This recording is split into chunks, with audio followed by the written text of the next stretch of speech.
Okay. Hi everybody, it's Melissa here and you're welcome to Friday Live at 3:30. I have Sinead Byrne here from spunout.ie. Hi Sinead. Hi, how are you, Melissa? How are you? So we just do this every week at 3:30. We just talk about topics related to young people and issues that might be affecting them.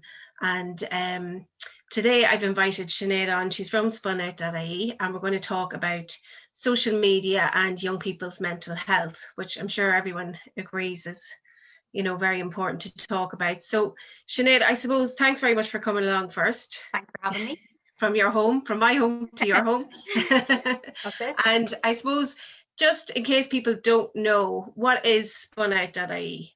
Yeah, so spunout.ie is Ireland's youth information website. So our content is kind of aimed at 16 to 25-year-olds in Ireland. So we have loads of information on our website that of any topic that relates to young people. So sexual health, physical health, mental health, employment content, pretty much any topic that would affect young people in Ireland, we have information on our website about. We also have a lot of young people who volunteer with us as well. So we have a lot of content on our website where young people have shared maybe their experiences or something that they've gone through, or they give advice to other young people. Just to show that maybe they're not alone, and to also give them advice on what they've experienced and to share that as well. And we have loads of young people who volunteer on action panels for us, so they kind of help guide our work, I suppose. We check in with them and make sure that we're developing content that's up to date with what's going on for young people, the kind of challenges that young people are facing. Particularly over the last few months, we were able to check in with our action panel members and say, what's going on for you guys during COVID-19? What kind of content do you need us to develop based on that? And we're able to touch base with them and make sure everything that we had was kind of up to date and relevant for young people in Ireland. And it's definitely for young people, by young people. And yeah. The way the information is presented on the website, it's really, youth friendly centered, and the information that it's given, it's, it's easy to read, and it's, it's snappy and kind of tangible for any young people to read. So even stuff about COVID or about school or leaving cert, instead of reading a real texty kind of thing, it's great of kind of having it in a snappy way for young people to read. And your videos up as well. Yeah, exactly. And just to say as well that we have young people who would read our content before we put it up online, so they kind of youth-proof our articles. So that's kind of how we make sure that they're accessible for young people, they make sense, they're in plain English. We try to kind of make sure the language that we're using is understandable for anyone reading it as well.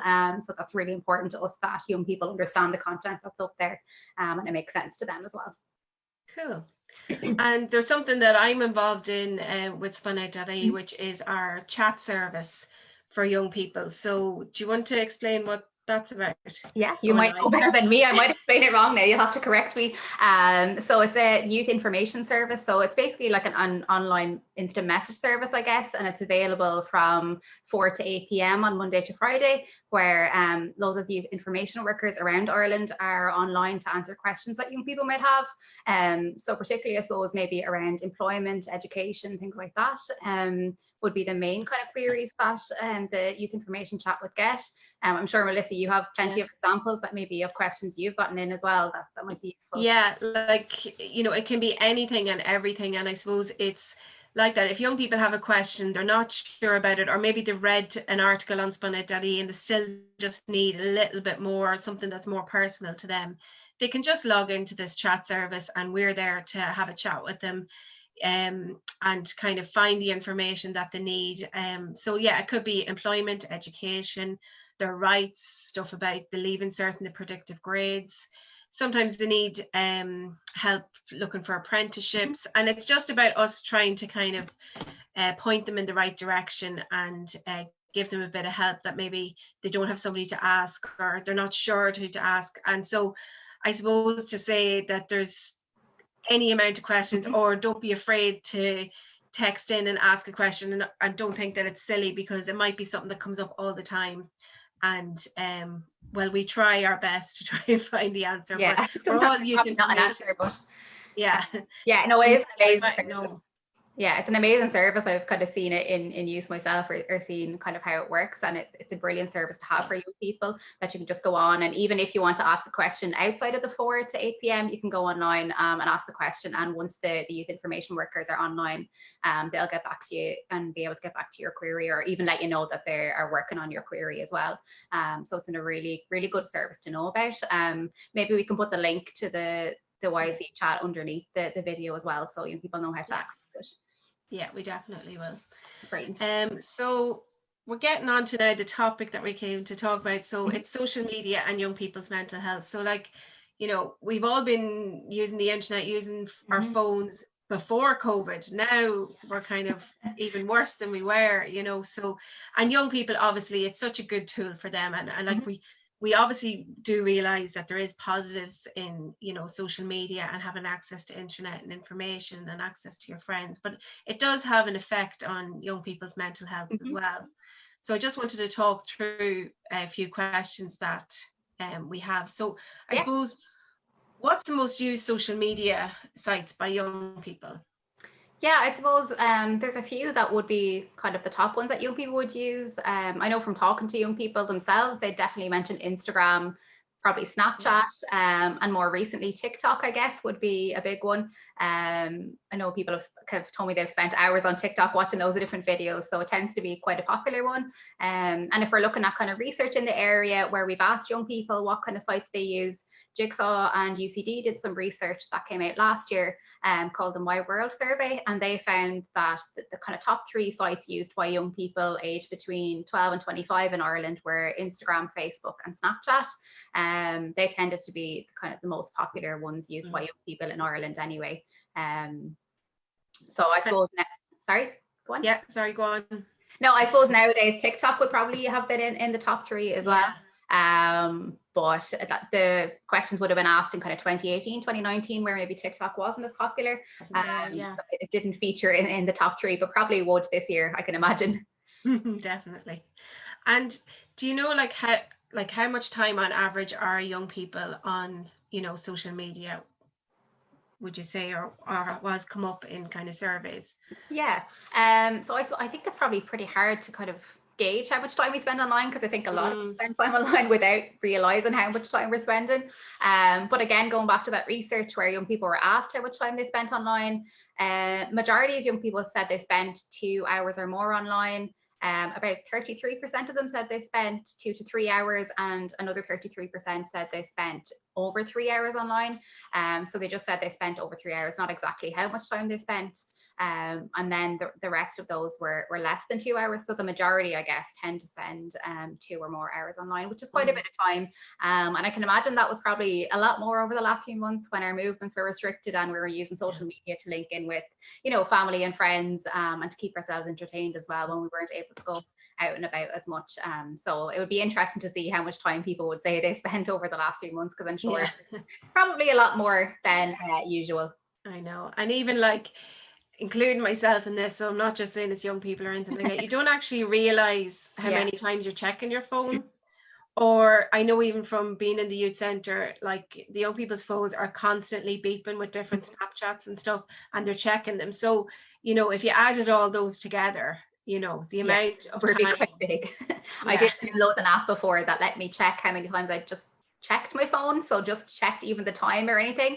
And it was not fun to see the numbers on that, but it was just interesting. It gave me an idea of how many times you do just check your phone and then you forget what you actually checked it for in the first place as well. But it can just be a habit as well that we can do to go to our phone. I know, and it's the source of everything now. So, you know, it's very hard to kind of get away from your phone like that. People have stopped wearing watches and all that kind of stuff. So everything is on it. So it's very hard to get away from it then. Yeah, exactly.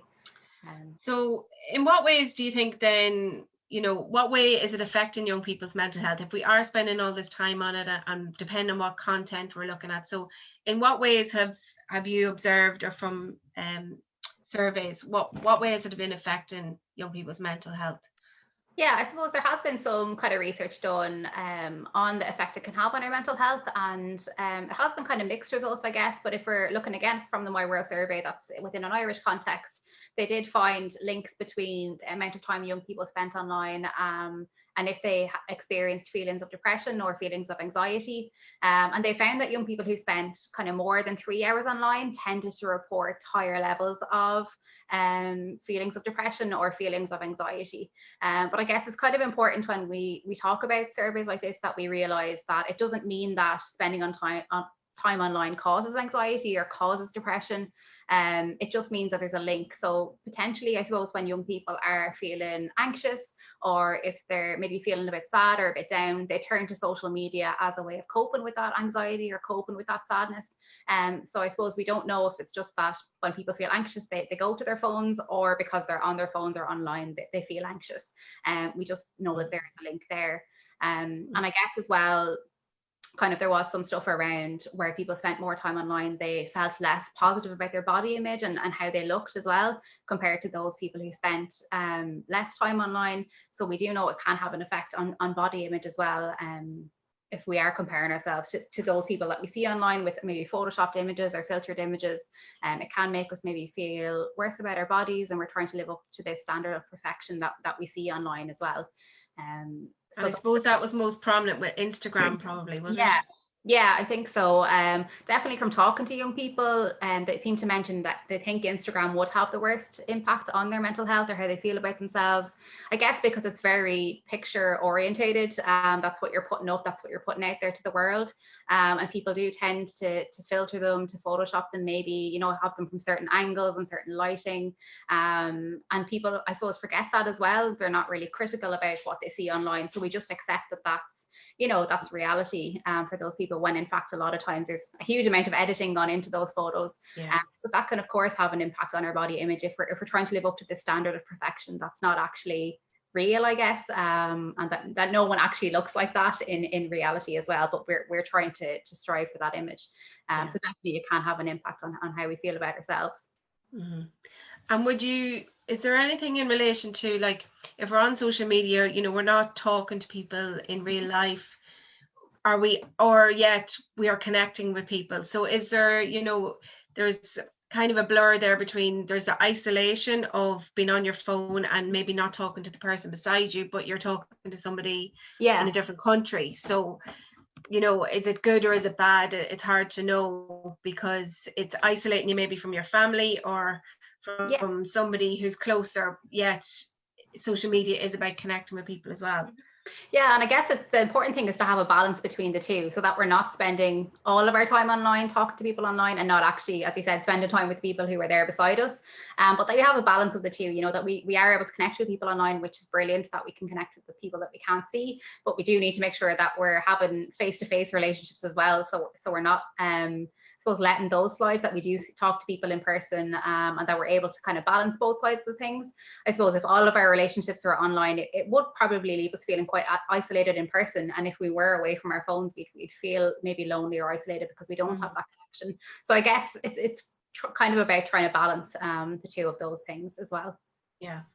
And I suppose we realised over COVID that it's been such a great tool for us to keep connecting with family and with friends. And, honestly, we would have been lost without it. Yeah. But in terms of when you were talking to me about anxiety, I wonder if some of that around, putting something up and then seeing what other people's reaction to it are. And, are you getting the likes, or, is that happening, or are you being ignored, or is people laughing at what you're putting up? And there's even the pressure of putting stuff up, like why are you not putting something up, or, so I wonder, is that what some of the anxiety is around? Yeah, and I guess it can be for some people. We're afraid of what we're putting up there. We maybe feel vulnerable when we're putting stuff up there as well, because we're leaving ourselves open for someone to react to that or comment on that. And I guess if you are feeling that sense of anxiety, or that pressure to put things up, or that you're afraid when you do put something up, you're constantly maybe checking it for how many people are liking it, who's commenting on it, things like that. I would encourage you to just be aware of how social media is making you feel as well. So think about, what are the things that you do online that make you feel good about yourself? And what are the things that are online or that you do online that don't make you feel good about yourself or make you question yourself or worry or feel anxious?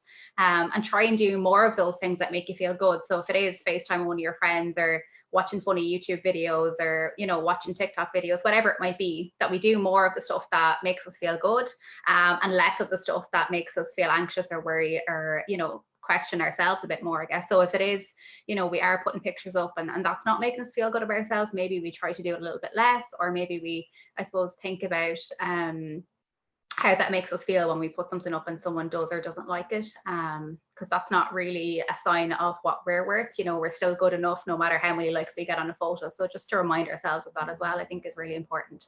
Mm-hmm.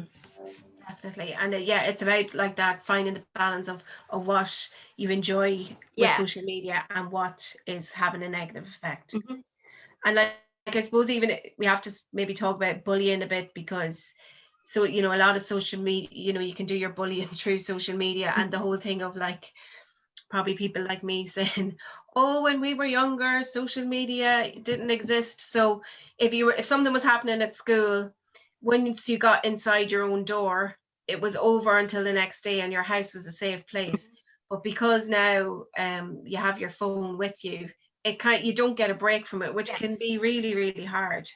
Yeah, I think that's a really, really tough thing. You know, if you are being bullied and then it does continue when you're on your phone or at home, it's a very, very tough situation to be in. So definitely, if you know, if you are experiencing that, or you are going online and you feel like you're being harassed, or bullied, or people are leaving you messages or something, do talk to someone about it. Do ask for that support.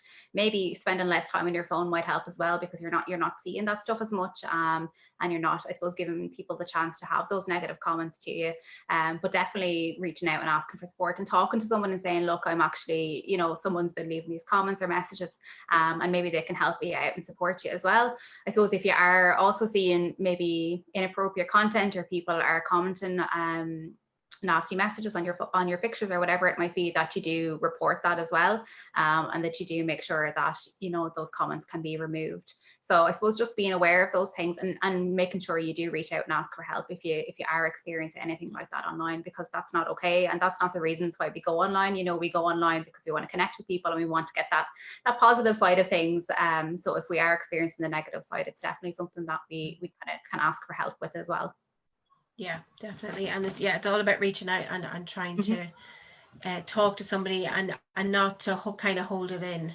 Yeah, and exactly. to try and look for that help. And then I know it's very difficult if you're used to having your phone all the time. I totally appreciate that. But even trying to get maybe that once you go to bed, that you leave the phone, you know, downstairs or something like that. Or even if parents of younger children, if they're starting to get phones, kind of having that routine in place now, that the phone is kind of left downstairs and then they go up to bed, at least they get a break to have proper sleep. And yeah, exactly. Because I suppose spending loads of time on our phones at night can affect our sleep as well. And if we're not sleeping as well, that can affect our mental health and how we're feeling. So it all kind of ties in together.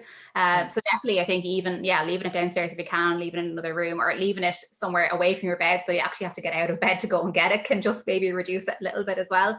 That we're less likely to spend as much time on it if we tend to do that. That can be a nice tip. And just like what we're talking about now, is one of the questions is like, what can we do to reduce our anxiety in relation to using social media? So is there anything else we could be doing to help ourselves? Yeah, I suppose the first thing is that it's good if we're aware that how social media is making us feel. I did a workshop with a group of young people there last week, and we talked about kind of how they felt when they were online, and a lot of them realized that they were bored when they spend time online. They said they found it much easier to think of, I suppose, the negative side of spending time online, and then they kind of thought of the positive. So I think if we can try and do all of the positive things and definitely reduce the things that maybe don't make us feel as good, is definitely something that's really important. Also as well, if you want to reduce the time that you spend online, to maybe download different apps that can help, you know, monitor how much time you're spending online. You can lock your phone for a while so you're getting that break. That could be helpful. And turning off notifications as well. And so I know all of us probably have social media notifications coming straight into our phones. So if we're getting a message or a like or whatever it might be, we get that straight away to our phones. So we feel like we have to be constantly checking it. And, you know, we feel under pressure to respond, I guess, if we've seen the notification. So if we can maybe turn off the notifications and we don't see them until we go into the app and we choose to see them, that can be a good way of reducing the pressure that you feel to respond to people or to be constantly available as well, which I think can be a big thing, especially if you're constantly getting messages. If you're popular, like unlike me, you're getting loads of messages that you feel that need to respond to people, and that can create anxiety as well. So if we're not getting the notifications, we're not feeling that need to respond. So that can be a good way to address that. Because there's a whole thing, I don't know all the technical stuff, but there's a whole adrenaline pump thing going on as well, of like waiting to get the hit nearly of, you know, getting a response back or getting a like. Yeah, exactly. And then feeling that need to react to it or to respond to it or to feel a certain way about it as well. It's definitely there.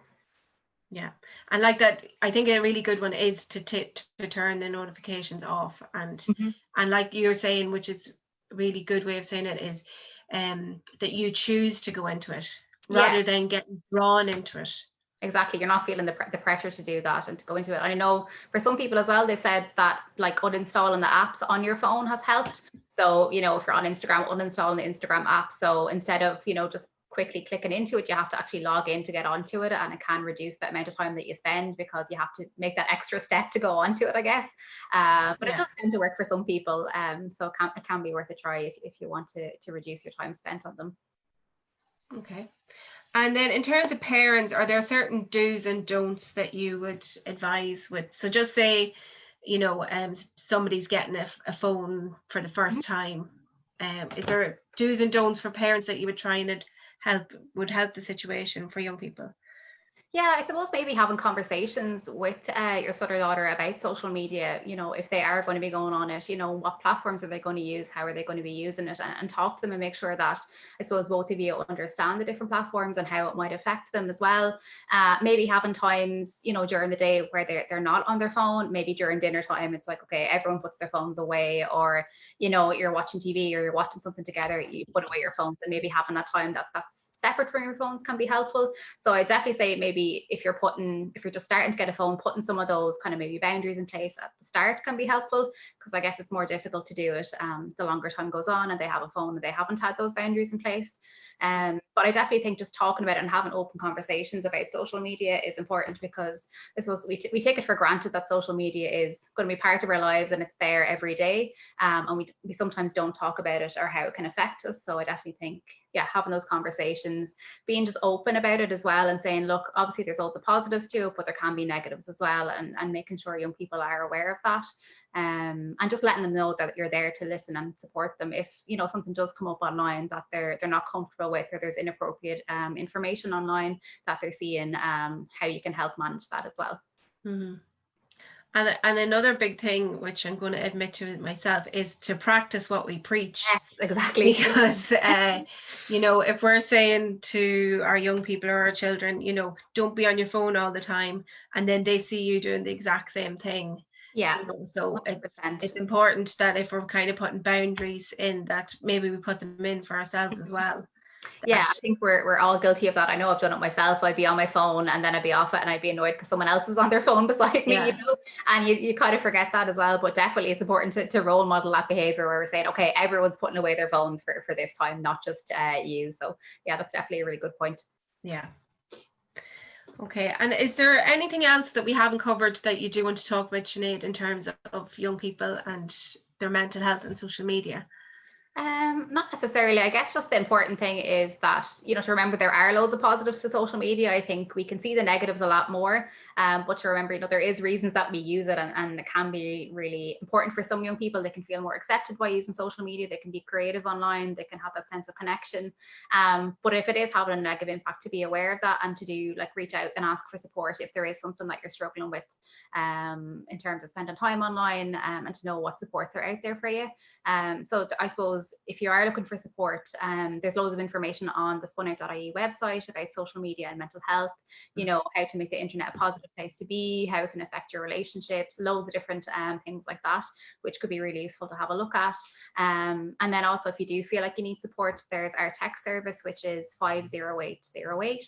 So you can text Spunout in capitals to 50808 and you'll be connected with a trained volunteer. It's a free service and it's a 24/7 service as well. So, you know, if at any stage that you do feel like, you know, you want to talk to someone about what's going on for you, you can just give them a text and you can get some support that way as well. So it's good to be aware of that. Okay, and I will put that in the comments Yeah, after the thing as well. And I suppose even just thinking there where you're talking, going back to parents, is, you know, sometimes parents think, I'll just take the phone away. Mm-hmm. And of course, that's the worst thing to do to a young person, because it's like cutting off, you know, one of their arms, basically. Yeah. So just to be aware that if there's negative stuff happening online, it's maybe not to have such a big overreaction from the parent, that the young people still, they need social media. If you take them off that, they're kind of like, there's nothing worse, so I'll just go and be worse, because there's nothing worse than what you've just done to me. So Yeah. it's just kind of maybe it's having a conversation and talking about, you know, where the negative thing is happening, and maybe trying to reduce that or lessen time or something like that, of maybe not having it going to bed, but just not to take young people's phones off them altogether, because to them, most young people, it's I suppose it could have a negative impact on them having no access then. I suppose it's learning how to cope with it and manage it. Social media is going to be part of young people's lives for the foreseeable future. So I guess we just need to accept that and learn how that we can manage and cope with it in positive ways and use it for good, rather than having a negative impact on us as well. Mm-hmm. Okay. And Sinead, so you're doing training with spunout.ie. So you offer training to youth workers, teachers, anybody that works with young people. Mm-hmm. Yeah, so I do kind of a number of different trainings. At the moment, we're obviously doing online trainings. So I have a few more kind of coming up towards the end of this year. I think the next one is going to be on body image and self-esteem. So we'll be doing an online training around that. We do kind of loads of different topics. We've done one on social media and mental health. We do some on mental health and resilience as well. So yeah, people can just get in touch with me if they want. It's Sinead@spunout.ie is my email if they wanted to book in a workshop for youth workers or anyone who works with young people kind of age 16 to 25 within that age bracket. We also do workshops for young people as well, in schools or for youth groups, and I suppose that 16 to 25 age group who might want information on any of the different topics that are covered on our website. So I might put the link up as well, just if anyone does want to book workshops, or put my email up, and people can drop me an email or ask me any questions that they might have. That's great. Yeah, that's brilliant, because it's a great service to have. And like you're saying, it's some of it's online now, or you know, and it's easier and it's more accessible for people to come and do training online. So it'd be great to have that information up for everybody. Brilliant. Thanks a million, Melissa. Okay, Sinead, thanks very much. Thanks for all your information, and thanks for everyone for watching. And we'll put all the links up afterwards. So see you all next week for Friday Live again.